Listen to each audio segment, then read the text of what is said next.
What's going on, everybody? It's Monday morning. I'm here with my guy Crock. We're gonna go over every single position, stock up, stock down on the whole entire team.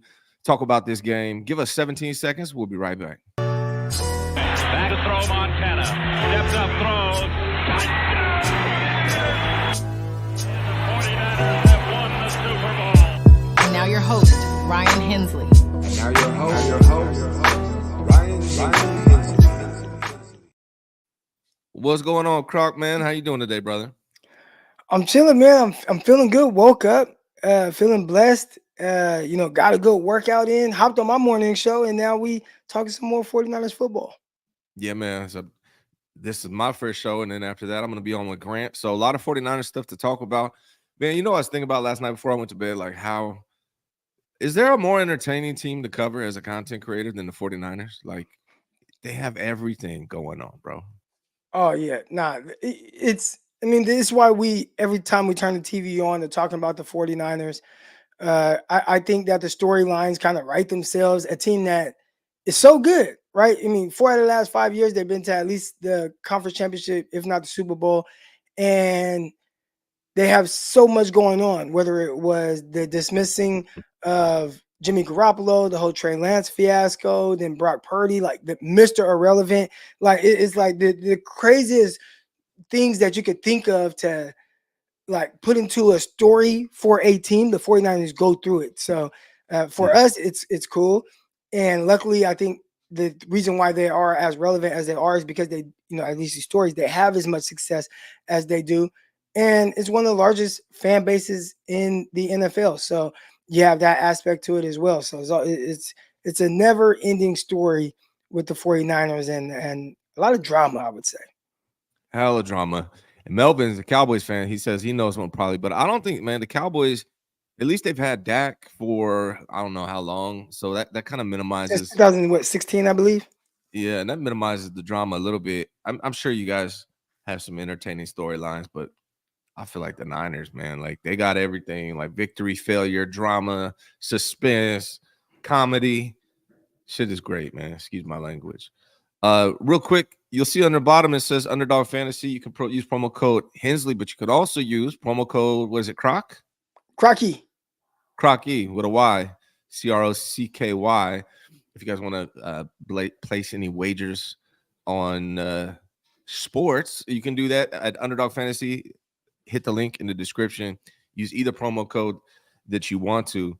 They got Brock Purdy under 28.5 touchdowns. They got CJ Stroud under 28.5 touchdowns, and they got BA at 975 yards. I put over on all of those. So that's an easy season play that I rolled with, assuming those guys stay healthy. I think it's a no-brainer. Yeah. But let's talk about this game. We'll do it by position, man. Last night, we got to see all 4 quarterbacks on the 49ers roster, starting with Brock Purdy. Give me your thoughts on Brock Purdy last night and his performance. Not a whole lot to take away from that. I think my biggest takeaway, I guess, from Brock Purdy's performance is what the hell is Kyle Shanahan thinking? Rolling his starting quarterback out there, your franchise player, the most important player that steps on the field right now, and subjecting them to, a beating from a starting defense. You don't have out there George Kittle, Debo, no Ayuk, no Trent Williams, no CMC, no Kyle Juszczyk, but you're putting your quarterback out there and saying, all right, like go make plays or go ahead and make throws against a really good unit that the New Orleans Saints have. I thought it was kind of a little ridiculous and almost a little irresponsible of Kyle Shanahan, like subjecting his quarterback to that. But, it kind of went the way I expected. My biggest gripe with all of it was the run around and then heave the ball up to like Sober or whoever the hell that tight end was. And I think for me, I coach high school football. We were talking about, coming on here, me and my guys, we go down to SAC, we play, or up to SAC, we play Grant this Friday. Excited for that. But when our guys are throwing the ball around and, one thing I hate, and I always tell them, I'll stop it. I hate when they're like trying to just, they're playing around and they're trying to catch the ball with one hand. Like, no, practice. Let's create good habits. All right. Catch the ball, tuck it away, look it in. And if you do want to work on like, hey, at some point, maybe I need to catch the ball with one hand. I think we saw that with Cody Schrader. either one arm was pulled away from him, so he reached out with one hand to try to catch it, wasn't able to bring him in. If you want to practice on things like that, where it's like, okay, I might have to use one hand, cool. But the playing around, it creates bad habits. And when I saw Brock run around, whatever, we've seen him make plenty of plays using his legs, buying time, finding the open guy. That's fine. But please don't heave it up in between 2-3 guys to sober across the field. I just thought that was pretty reckless. So not a whole lot to take away from his performance. I don't care if he's 1 of 5 or 2 of 6 or whatever he was, especially with that group out there. But creating bad habits, doing things like that is something I don't quite want to see. And I think that's what kind of got him in trouble a little bit at Iowa State, playing a little bit of hero ball. We don't need that for the 49ers. Why did Kyle Shanahan? He threw him out there with basically 3 starters. Your Jake Brendel, Pooney, he's probably going to be your starting right guard, and Colton McKivitz. He threw him out there with 3 starters and took all the other ones out. Why do you think Brock Purdy played last night? Why do you think Kyle put him out there? I don't know. I don't think any other coach would have done that. So Kyle Shanahan does a lot of great things, coaching. There's not a whole lot I question. I mean, obviously we all have our thoughts and different things that may potentially help the 49ers, as if we know more than the head coach. But this might be one of the things that I question the most, and I don't think I will understand putting him out there with nobody else, and you're going up against a first unit defense. I think that was really borderline kind of irresponsible with Kyle Shanahan. Yeah. And so Melvin brings up how I've been thinking this whole offseason. I feel like Brock Purdy is going to be feeling himself and letting it rip this year. And that's not necessarily a bad thing. I think he might be a better quarterback because of it. I feel like it's preseason. He hasn't played in a long time. 49er fan base wants to see him, what he looks like. And he might have been pressing a little bit, trying to make something happen, trying to look good. And the play just wasn't there. And there was a little bit of that with Brock in college, right? He made a lot of these type of plays in college when you're talking about where he just kind of scrambles around and throws it up there and tries to make something out of nothing. He needs to just kind of manage that, right? There's got to be balance. Like, I like an aggressive, confident quarterback, but it's got to be to a degree. You don't want him doing things like throwing that pass that he threw last night in the preseason. I think when you look at a lot of quarterbacks around the league, even some of the best of them, right? I mean, how many interceptions did Patrick Mahomes throw last year? How many interceptions did Josh Allen throw last year? And I can live with throwing interceptions because, like, man, I'm trying to squeeze into this window, and gosh, I wasn't quite able to do it. Or, man, I kind of missed this linebacker or whatever. Like, you throw 13, 15 interceptions doing that, like, I can live with that. I can't live with, like, the stupid interceptions. And, like, I remember it hurt. If anybody watches a 49 game with me, there are times where I might get a little turned up, a little excited. But for the most part, I'm really kind of like locked in, and I don't say a whole lot. And I remember watching Jimmy Garoppolo against the Green Bay Packers. And he kind of rolled to his right, and he was late and threw this pass to George Kittle, and it got picked off. And it's just, you could have threw it away. Like, we didn't need that. And I just remember, like, by myself, I'm watching the game in the living room by myself. I'm like, you can't do that. Like, I was so sick. Like, I felt it in my stomach. You can't do that. And with Brock, I can live with some of the interceptions that he may throw. Yeah. But when you run around and then you throw it across the field into double, triple coverage to sober, like, that's the one where it's like, you can't do that. So he doesn't give you that a whole lot. I hope he just completely throws that out the window and just throw the ball away if the play isn't there to be made. Yeah, knowing Brock, man, I think he'll bounce back. It is irregular. The 49ers usually, typically, how their preseason goes under Kyle Shanahan, they don't play. Well, now that there's 3 games, they don't play the starters really. The first game, second game, they play the starters. Third game, they don't play the starters. This season is different. They didn't have the joint practices.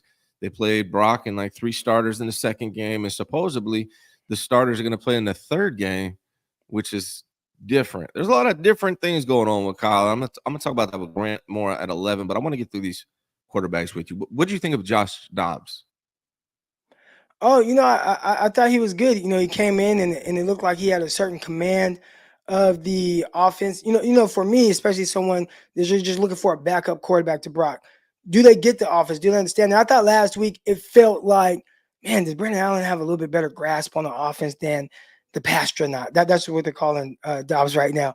but does he have a better grasp? And it looked like it. Looked like they just kind of a better grasp of what was going on. And this week, you saw him with maybe a better offensive line than what you would play with in the third and fourth quarter.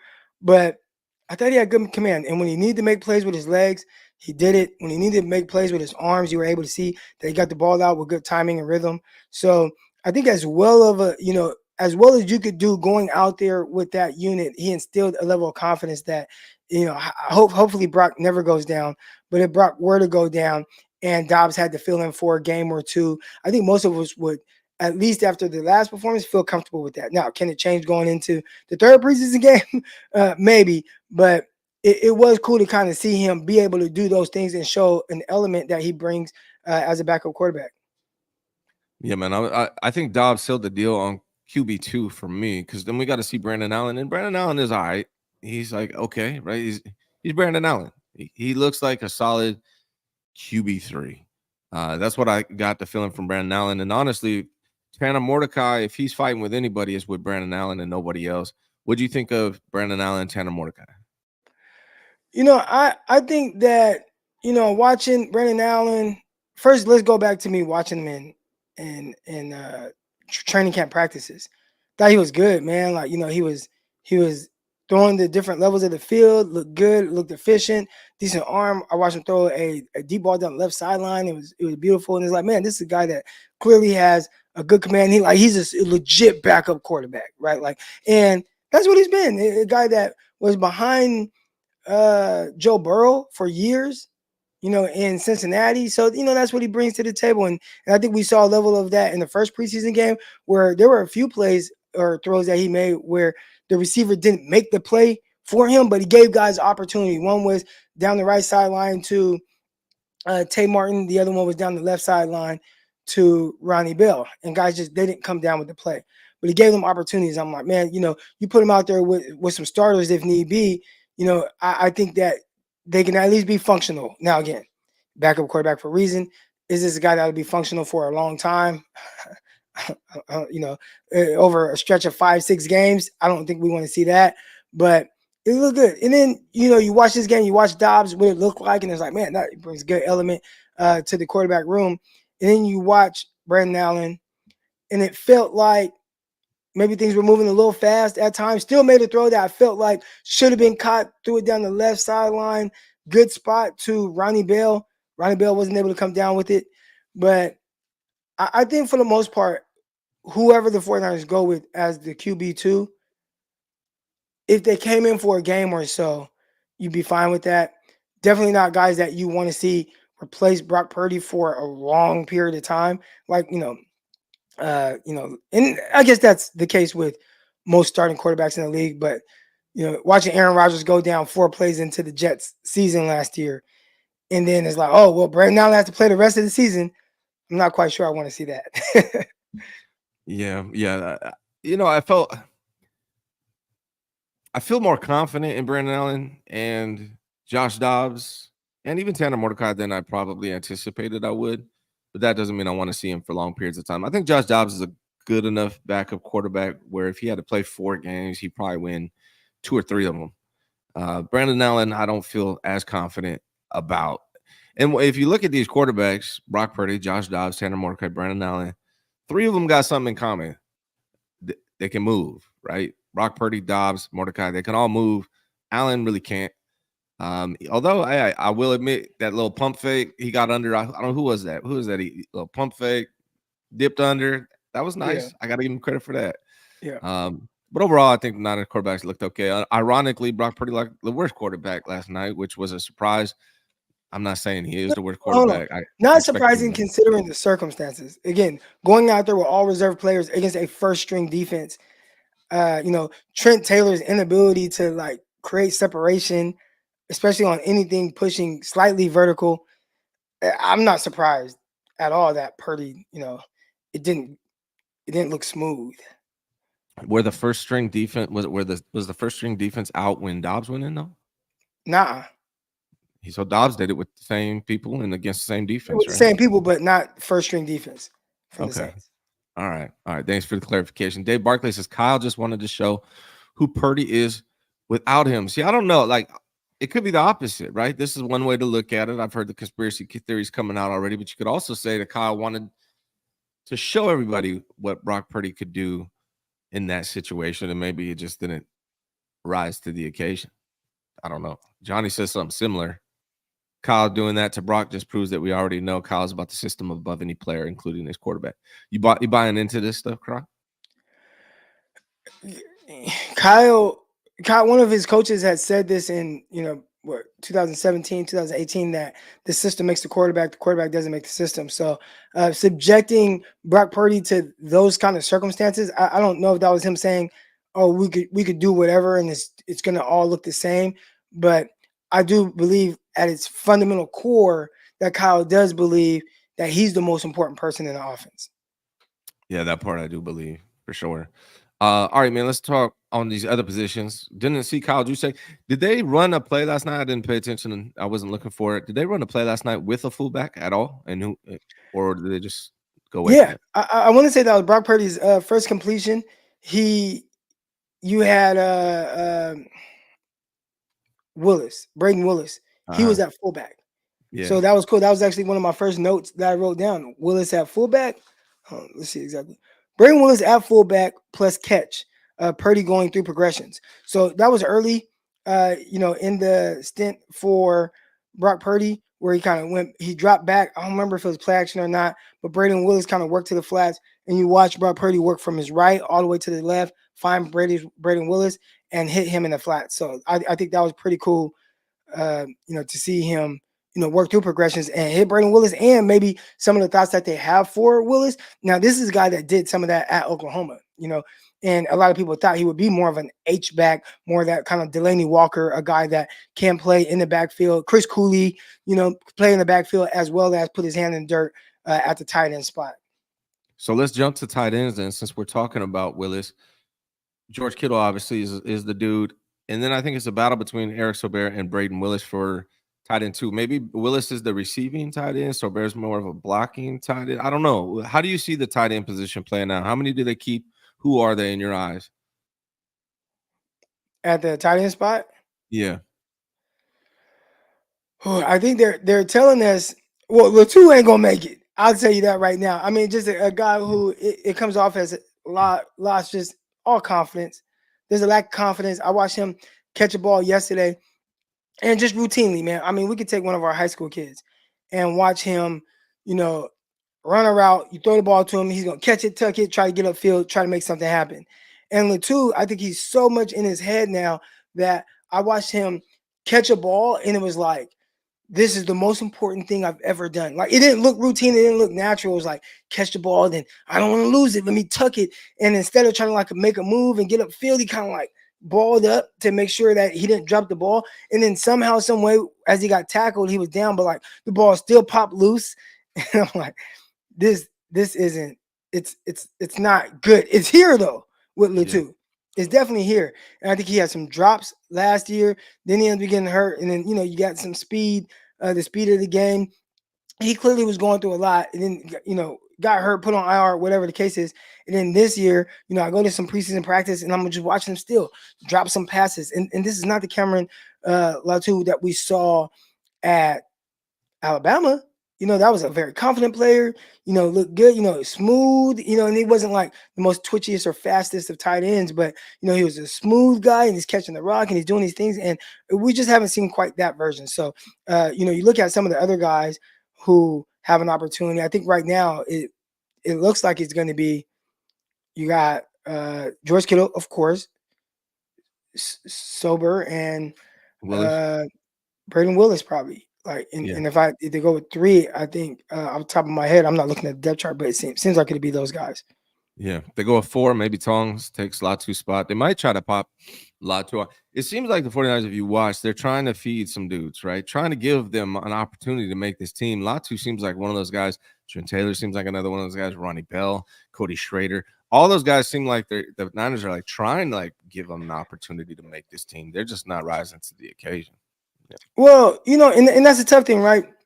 My stint in the NFL, I felt like I was a good football player.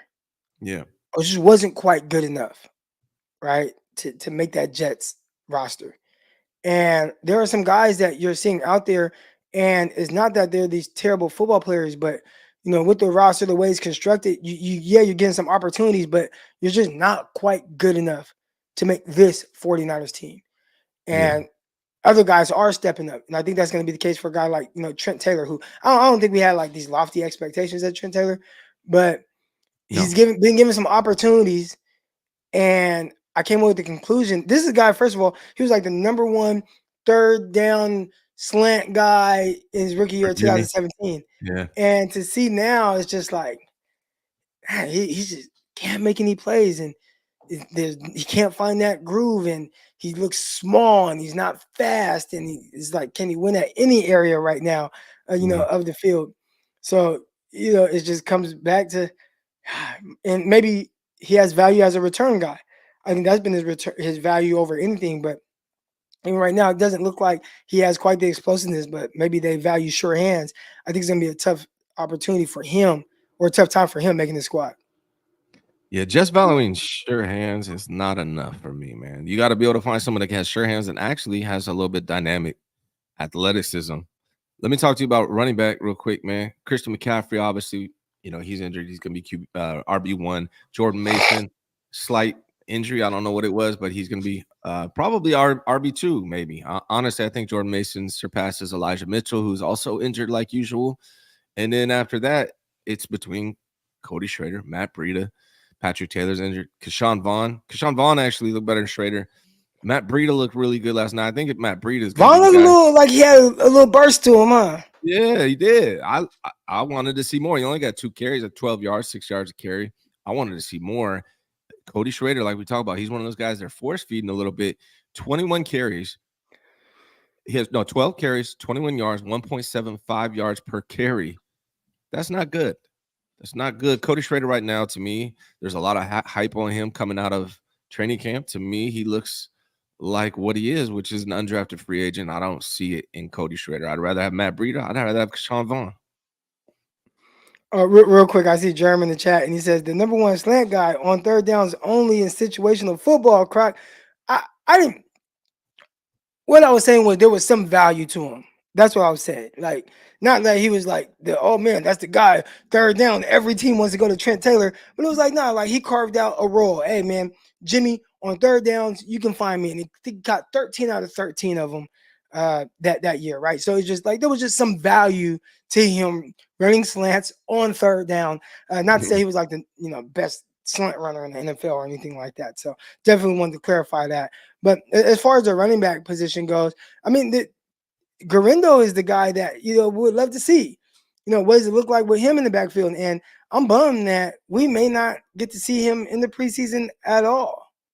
Yeah, and if we don't get to see him in the preseason, which I don't think we're going to, that means he's probably going to be on that IR. He's going to redshirt. I would imagine that's what happens with Isaac Grindo. They can't put him on the team without seeing him play.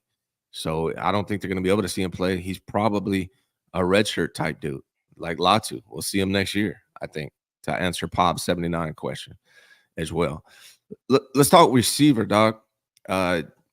We know a BA signs, and I'm sure my best gut is he's going to sign. So I don't want to dive into that. But BA signs, Debo will be on the team, Juwan Jennings. Those 3 dudes are locks. I hella hyped on Jake Cowing after watching him last night. That was the highlight of the Dobbs and Cowing were the highlight of that game last night. So I feel like Cowing's a lock. He's a draft pick. He showed out. Pearsall, we haven't seen shit from him. I don't know if we're going to. I'm hoping he plays this Friday, but he'll probably just make it because he's a first draft pick, right? So there's no doubt he's going to make the team. So you got Debo, BA, Juwan, Pearsall, Cowing, and I'm guessing it's Conley because Taylor's awful, dog. Like Taylor's done. He's done. Like cooked. He's cooked, dog. There's nothing left from him. Danny Gray, man, they see nothing from Danny Gray. Like I know NBC Sports posted that catch that he bobbled. Like what a great catch! It was not a great catch. It hit him in the hands. He should have caught it the first time. And when he's in the game, pay attention to that, right? There were a lot of other guys in the game playing. I mean, even 2 receiver sets. I mean, Ronnie Bell, Tay Martin in the game ahead of Danny Gray. So for me to see that and then see Danny Gray in like on the last drive and stuff, and some of those guys, other guys were still in the game, but when they went in the game as opposed to Danny Gray, like I took a lot away from that. That's Yeah. not ideal for him. Yeah, and unfortunately, got Trent Taylor way up there on the depth chart for no reason. And then another guy that they were trying to give opportunities to succeed is Ronnie Bell. But to me, every catch Ronnie Bell makes looks difficult. Like he can't just make an easy, nice catch. He got the ball punched out. I believe he had a penalty. He had a drop. It was a nice pass by who was it? Cowie or Dobbs, and he dropped it. I think Ronnie Bell's kind of cooked right now, man. What do you think of Ronnie Bell? And I think that if you want to give reps to anybody and move them around and do different things, it should be Jacob Cowan.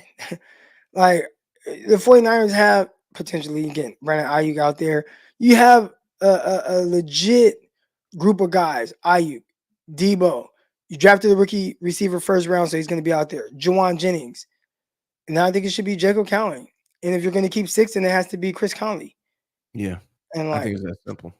So no Danny Gray, no Ronnie Bell, no Trent Taylor. Like Tay Martin may be back to the practice squad. He may spend his whole career on the practice squad, but I bring Tay Martin back because I think that there's some things I like, and he potentially could be a guy if he 100% had to play. It looks like he understands the offense and can do some things there. But yeah, Ronnie Bell, I think I'm out.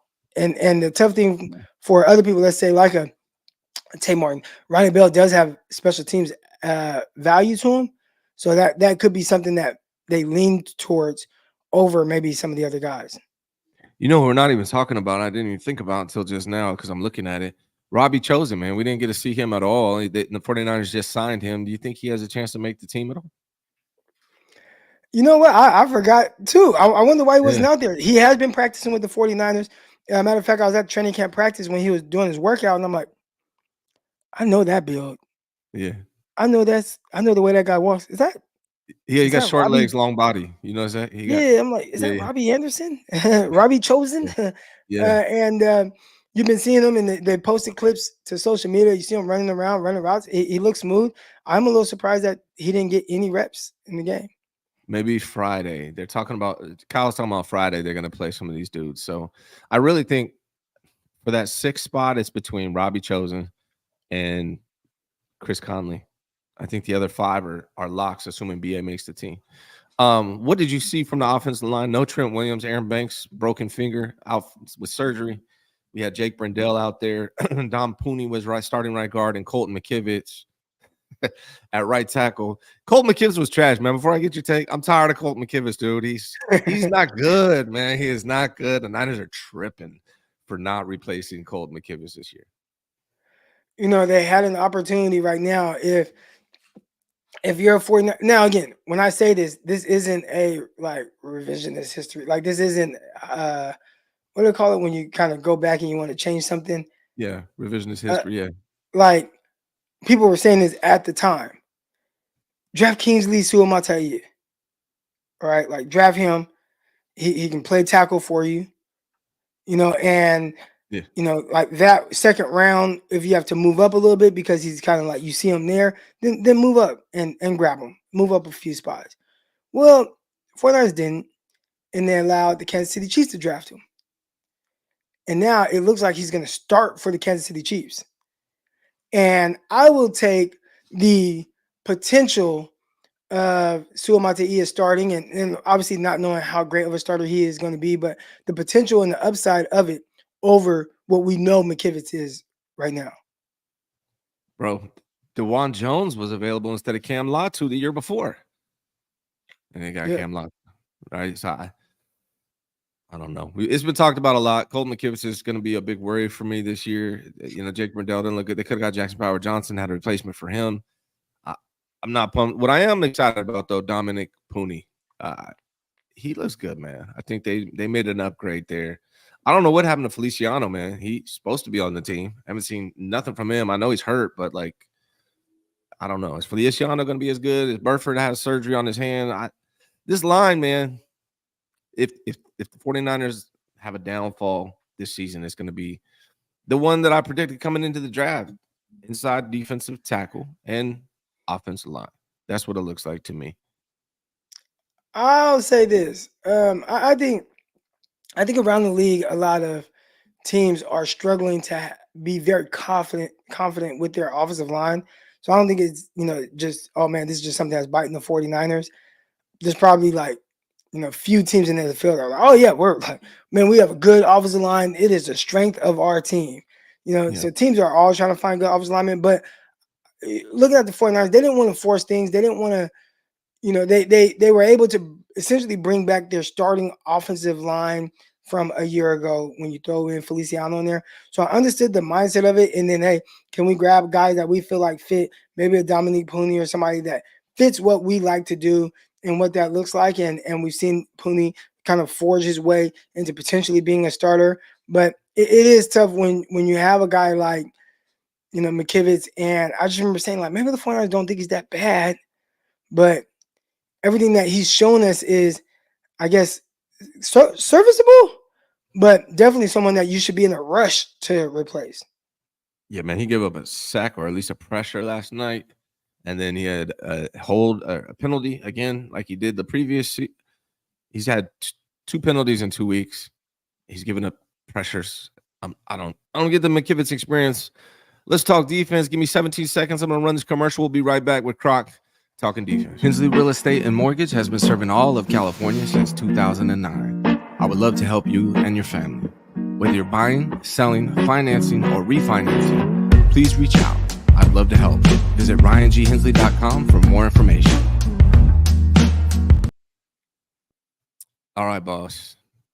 What have you seen from this defensive line, man? Like, a lot of starters didn't play. Obviously, we didn't get to see Bosa, Leonard Floyd. We did see Yatir Gross-Matos, who had a sack, I believe. At least had a pressure. I think he might have had a sack, actually. No, it was a pressure. He looked good. That was good to see. We didn't see Javon Hargrave. I don't believe we saw Malik Collins or Jordan Elliott either, did we? No, I mean, I've been focused more on the linebackers and the back end guys, just looking at, who. So I know we wanted to go position by position, but the defensive line, I'd say a guy that stood out to me, just if it's effort or just a guy that hangs around, is probably Kevin Givens. I've enjoyed watching Kevin Givens really throughout his entire time with the San Francisco 49ers. I feel like he's like that perfect, like, 9th defensive player that the 49ers have, D lineman. But yeah, I've been focused more on the linebackers for whatever reason. That's just where my eyes have been taking me. And maybe because I know on the D line, like, okay, I know who the guys are. But at linebacker and really on the back end, what a guy's role is going to be, I've been a little bit more focused on that. Yeah, I agree, man. I haven't been watching them too much. I just notice them if they, get gap penetration and get back in the backfield. So I haven't seen a ton from the defensive tackle or the DNs. Alex Barrett did get a sack last night at DN, so that's good. I'm assuming, hoping. So that's still TBD for me. That's one of the position groups I'm not sure. Like, are they going to be better at stopping the run? Are they going to be able to get to the quarterback more effectively than they were last year? That's something I still have no clue about. But to mention what you were talking about, linebackers, the linebackers look great to me, man. Fred Warner is obviously one of the best linebackers in the NFL. I really like what I'm seeing from T. Winters. Another guy that I love what I'm seeing from, but he doesn't get much talk about, is Curtis Robinson. Curtis Robinson continues to stand out to me. And then the 7th-round draft pick, Tatum Bethune, led the team in tackles last night. We also saw Jalen Graham get a sack. What do you think about the linebacker position, since that's what you've been watching?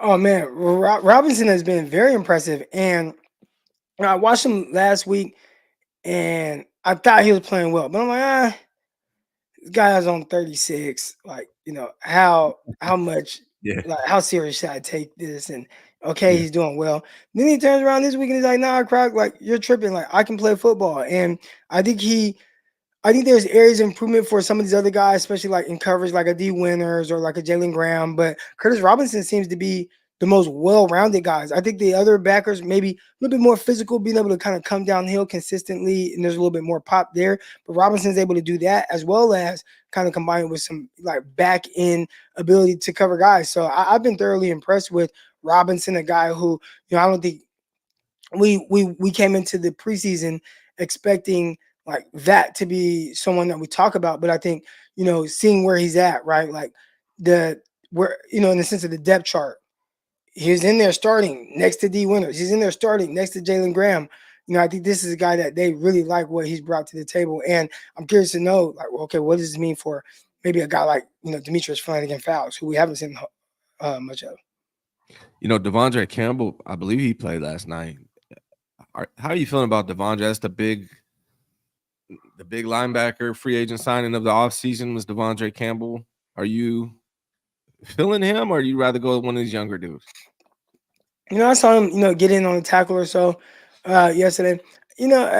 He was kind of like a bigger name because, a couple years ago, a few years ago, he did have a terrific season. But I think since then, he hasn't quite been that same guy. And I think the 49ers are primed to be in a position to, and my bad, wife's calling me, but are primed to be in a position to, damn, my wife threw off my whole train of thought. You need to take it. You could take it if you need to. No. Yeah. My wife does that all the time. I hope she's not watching, but I'll be out here grinding, working, and then the wife comes in and starts talking to me about something. I'm like, yeah, I get it. We were talking about Devondre Campbell. You think he's? Oh yeah. I would go with the younger guys. Yeah. I think so. He just hasn't quite been that same guy that he was. I know he came here saying, like, man, like, now it feels good to be in like a defense. They're using me right. Like, this is going to be like new year, new me. But for me, especially when you have to pay these veterans more money, and we'll see what's guaranteed on this contract. But I think we've seen enough from some of the younger guys, whether it's Robinson, D Winters, or Jalen Graham, to say, or even like Bethune, right? Like, I think he's doing well to say, I'll take my chances with two of these guys as opposed to bringing Campbell back. Yeah, and Greenlaw's going to come back in a few weeks anyways. That's the thing, like from a philosophy standpoint, if you have a veteran and it's a tough decision between a veteran and a young rookie or second-year player, for me, it's like if it's a tough decision between a 10-year veteran and a young dude, you go with the young dude. Like, I think if it's a tough decision, it's not a tough decision at all. You definitely go with the young guy. If it's even remotely close, or if the young guy is like, oh man, he's kind of pushing Campbell, I'm going with the young guy because I want to continue to see this guy improve.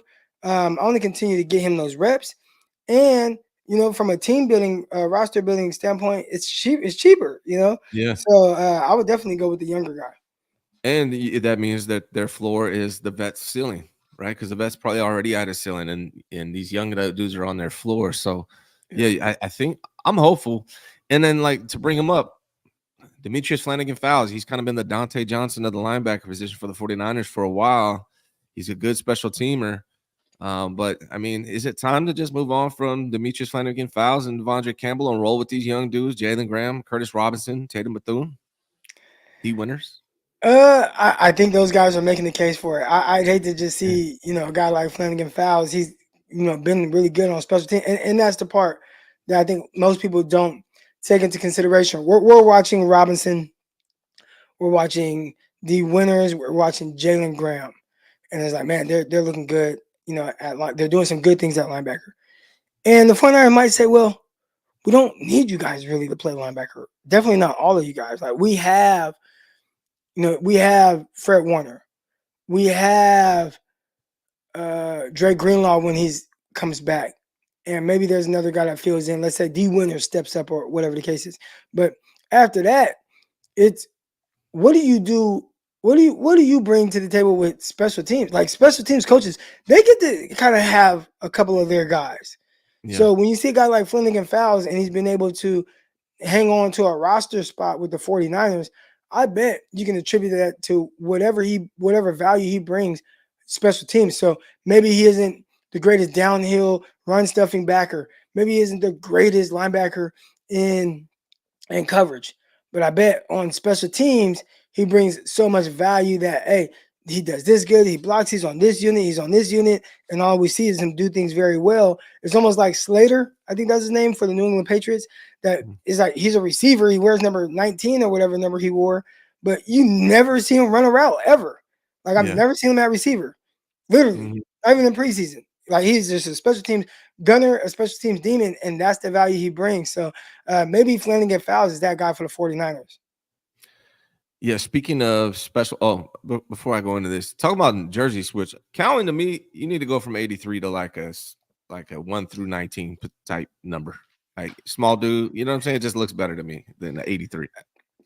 I think the NFL has gone towards a lot of guys wearing more of the 0 through 19 numbers. And 83, big JJ Stokes vibes, right? Yeah. You're taking it way back there. Yeah. But the 83, it does look better if you're just bigger. Like, like to where it's always going to be like a number that's not popular right now.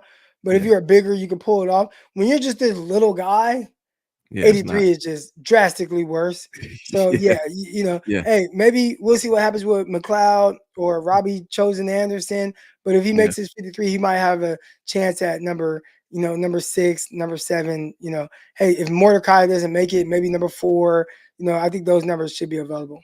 Heck, number 0 with Samuel Womack. We'll see what happens with him, but I mean he's not a lock. So I think there should be some good numbers available for some players looking for a number switch. I can see him in 0, man. I think that's going to happen. But going back to what we were talking about in regards to special teams value, the 49ers have tremendous value at safety when it comes to special teams and just safety in general. Malik Mustafa, to me, is going to be ridiculous on special teams. He's done a great job. Some big hits, a couple misses yesterday, but some big hits as well. George Odom, obviously, he's great at special teams. What do you think of Malik Mustafa yesterday? Is there anybody else besides Huff, Jair, Odom, and Malik in your mind that's going to have a chance at safety? I can't wait to see Mustafa on all 22 when I check that out. But I really just have been so impressed with a lot of times, at least what it looks like it definitely looked like week 1. We'll see how it looks week 2 when I check out the all 22. But from the TV copy, just how quick he's diagnosing and triggering and how involved he's getting in the run game as a guy who's a safety. This is something that, we're trying to get with, our high school kids. And, we're looking for, I can't say too much. We got a game. I don't know who watches the podcast, but there are things that I'm not even going to say it. I ain't going to say it. There's a couple of Grant. I'll tell you right now, there's a couple of Grant people I know for sure watch my podcast. So be careful, brother. Be careful. And they're football related. So be careful what you expose before the game. Big game this Friday. Yeah. All right. But I'll say this. Yeah. Mustafa is doing a good job of triggering. And I would like to see if that continued. I can't wait to watch the all 22 on that. But he's flying around. Now, how good is he in coverage? How good is he in space? I think that's something that I have to dive into more. But being involved, I'm all over that. I think it looks good. Yeah, I think Malik is going to provide a lot of highlight material this year for the 49ers. I see your super chats. We're going to get to them, but I want to get through all these positions. We're almost done. Here's Crock's position. What about corner, man? What are you seeing at corner, particularly with Renardo Green, man? What have you seen from him? Renardo Green, man, one thing I really like about him, he's showing the versatility, right? They're cross-training him, nickel. He's playing outside. And, I think in the first preseason game, I expected to see him outside. That's what – okay, let's go back to practice. Clearly, Isaac Udom, he's out with some kind of injury. So I went to the practice, and it's Green on the outside in nickel situations with Deommodore Lenoir sliding inside. And then obviously Traverse Ward on the other outside spot. And I was curious to see, do they stick with him on the outside? Well, the first preseason game comes, he plays nickel. And he's playing that. And I'm like, okay, so clearly they are cross-training them. But, man, comes off as more of an outside guy. I want to see what this continues to look like. He's doing some spot-dropping stuff. Clearly he's kind of just gaining more and more experience playing in that nickel spot. And I watched him yesterday on the outside, and there was one play where, early in the game, he had a pass breakup. Now, for disclosure, I felt like the ball was very late on the receiver, but he did some good things, right? Good eye discipline, drive the man out of his break, didn't look back, let me work to play through the hands. So you're able to capitalize on the ball that is late to a receiver. He did get beat on a deep crosser, and that's tough. You got Chris Olave, running kind of this stair step, deep over route. Being able to use his speed. He's a 4-3 guy. He gets a step on Green, and I still again like Green running, trying to play through the hands, and doing a good job there. So if he continues to do those things, I think there is like a room for more growth. How much upside and ability does he have? Does he get settled in that one spot? Those are things that we have to continue to monitor.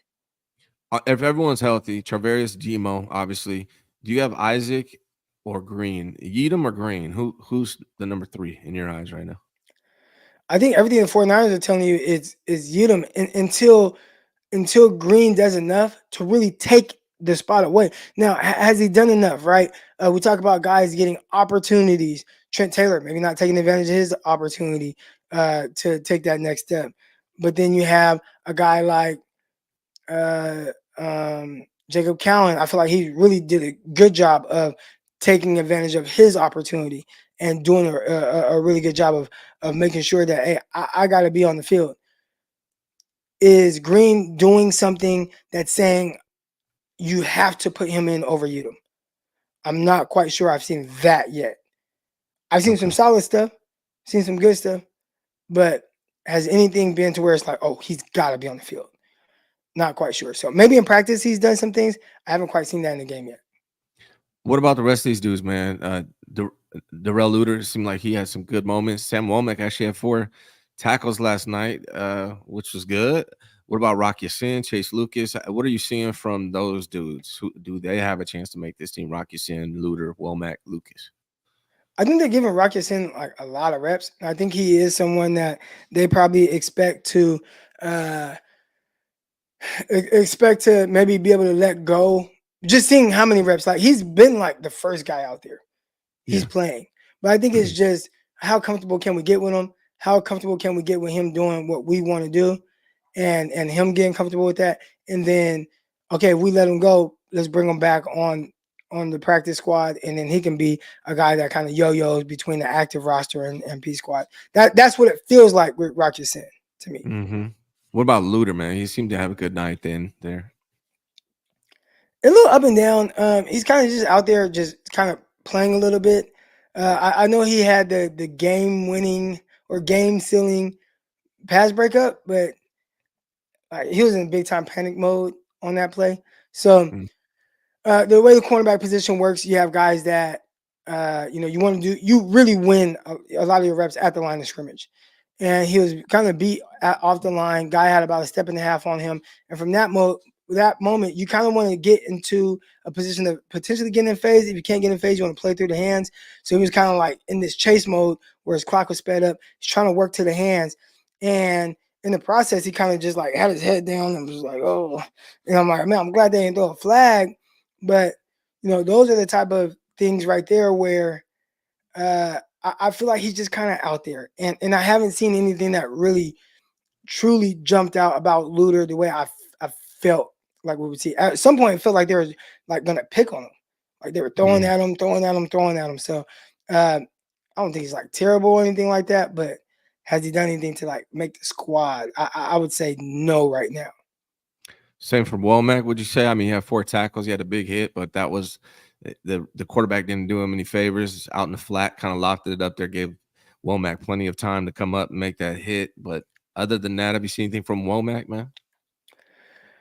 Nothing quite yet. And I'm waiting to see like, his rookie year, watching him go out there and do some really good things where, it's like, all right, I do this well. I'm picking off passes. We watch him in the slot. We watch him get 2 picks. He's jumping routes. He's aggressive. Then the next game he goes and he's gets a PBU that ends up being an interception. Then he recovers a fumble. Like he's doing all these things where it's like you want me on the field because I'm a big play waiting to happen, whether I'm forcing it or whether I'm benefiting from it, by recovering a fumble or whatnot.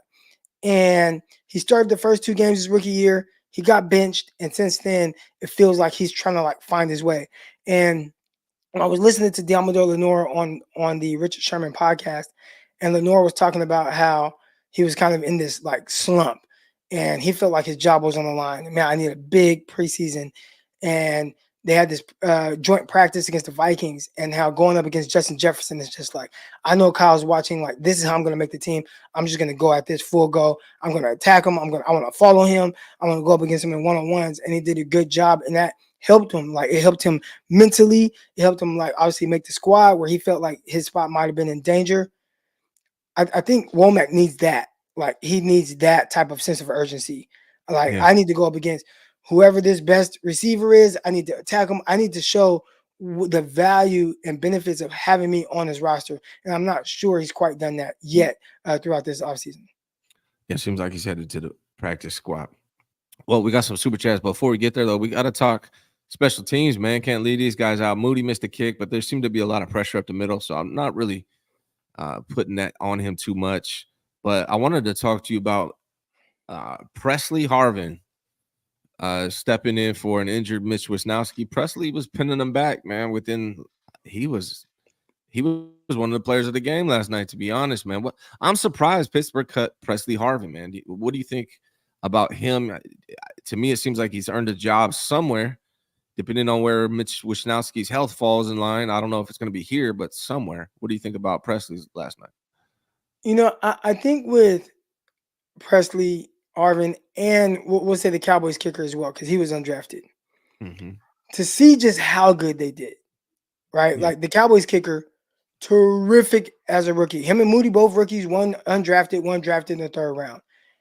I think the Cowboys kicker maybe missed one kick, and it was like late in the year, like maybe like the last game of the season. He went most of that year without missing any kicks.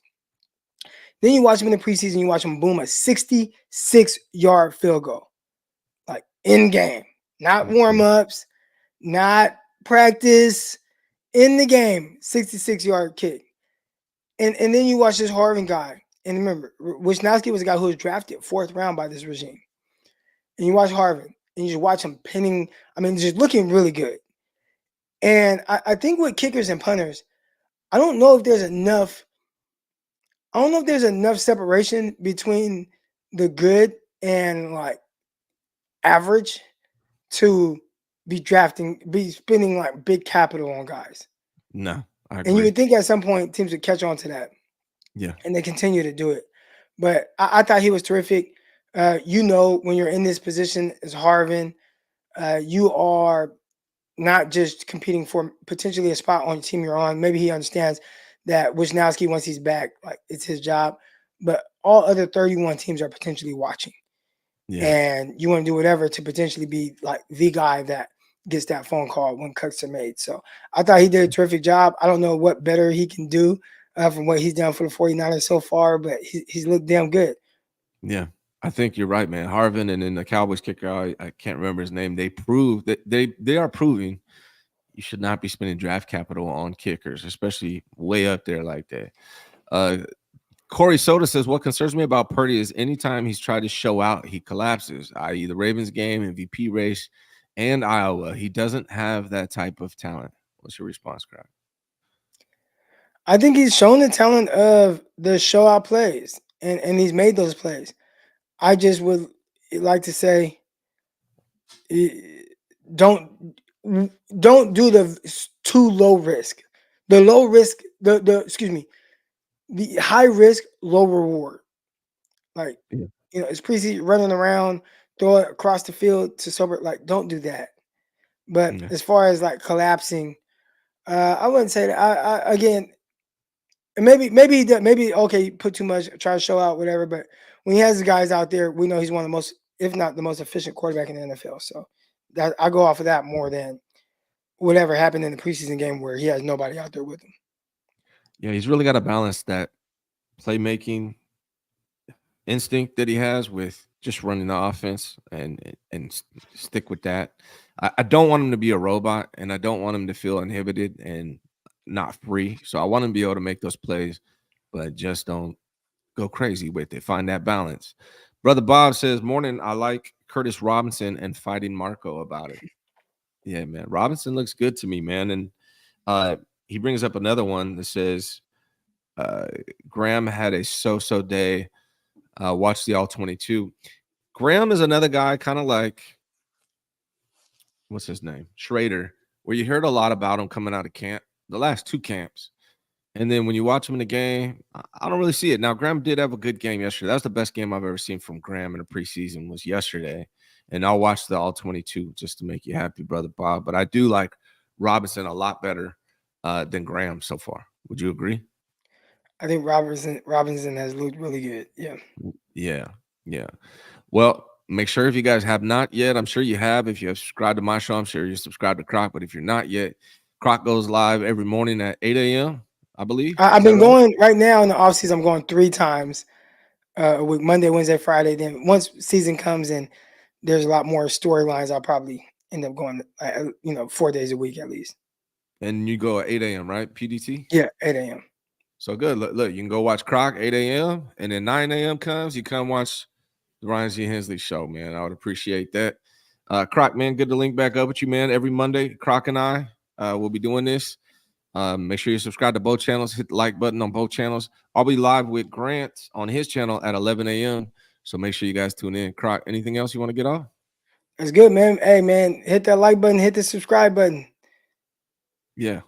And then there's in the details in the description, click the Underdog Fantasy link. If you guys want to bet on sports, you can use promo code Hensley or you can use promo code Crocky, CROCKY.